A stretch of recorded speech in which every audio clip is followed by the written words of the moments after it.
This is by far the longest and most difficult project I've ever done.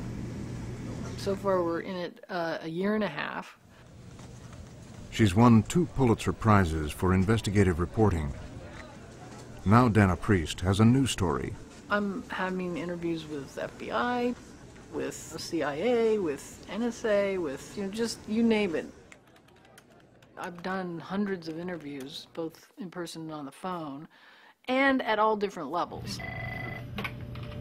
She's trying to uncover the vast and hidden apparatus of the war on terror. It is like a gigantic onion. The peeling back the layers just has continued and continued and continued. And it's growing. So how do you even get your arms around that and say, what is this world? To tell the story, Priest formed an alliance with military expert and reporter William Arkin. Arkin lives in Vermont and works in his barn.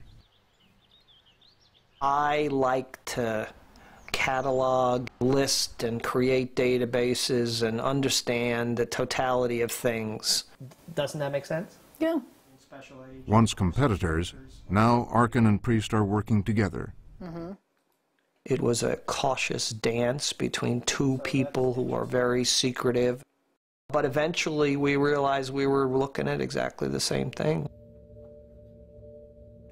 He is a compulsive collector of information. And he's got his secret computers. Using the tools of the web, they began to build a map, trying to identify what some in Washington call the dark side.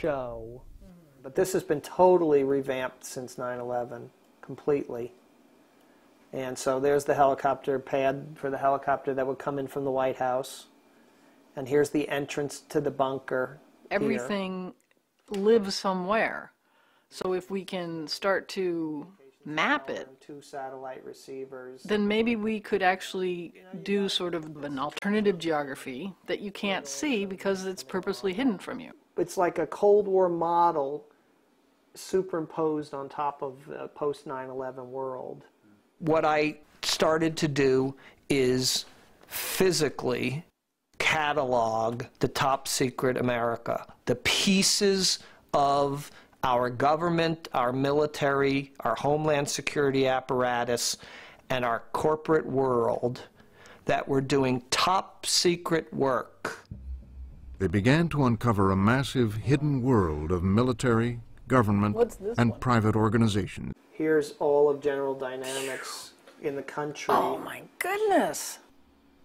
It's something that I felt after covering the military for so many years and then the CIA. There was something out there that was not there before 9/11, and it was growing.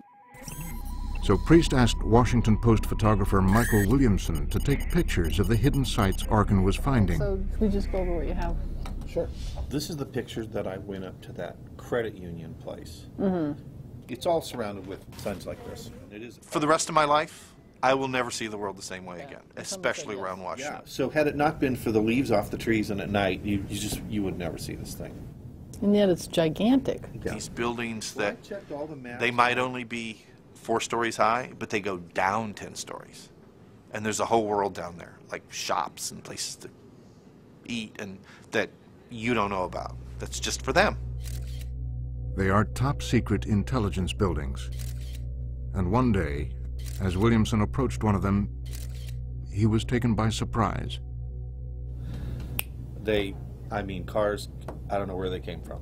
I thought they dropped out of the sky and pinned me up against the curb. I wasn't even completely turned around.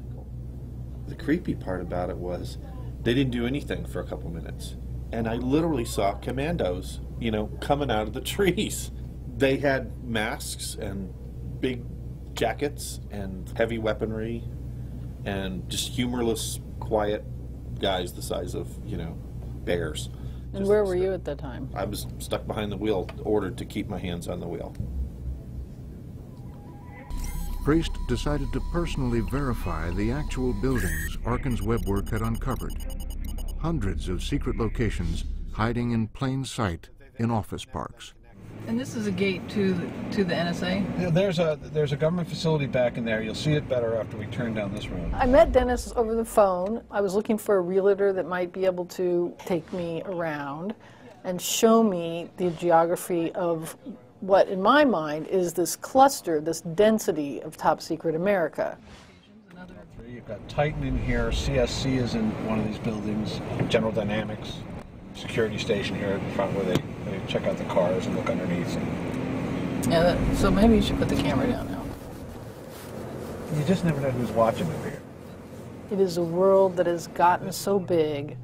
I think we're up to close to 500 organizations. It's right through those trees.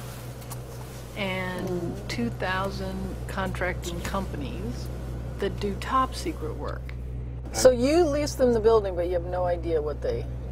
Well, you don't ask. You need it when, you need how much, and then you get out of the way. There are close to 1 million people who are living in this different world.